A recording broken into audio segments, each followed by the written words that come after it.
ato na ihabwa ang mga lagot mo nagikan o mayaan o guyuan nga nagidan ni mama karon guys. My God, isa ka sato nga saging.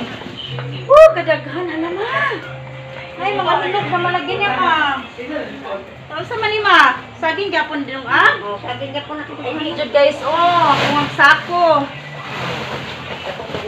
Hello.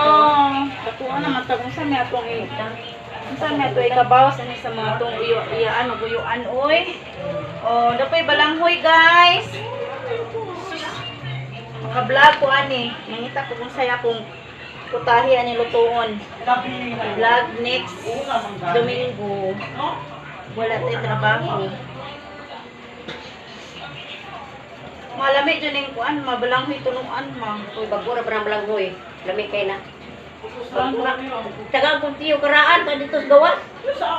Wala ka gidade ma. Ingon sila nga kabanggol ko nito kay Guwang. Lumabon nito. Lamig puto-puto no. Wala tayo bangguran ba? Balanghoy. Nya. Di pa joy kuan guys bagungon kay sa kaplanggana. Mo ni siya bagungon guys, lami kay ni tunuan. Napoy katang. Sawa na kailani guys, mao ni ang katang sa fish pan. Mao ni tambok ni siya guys nya.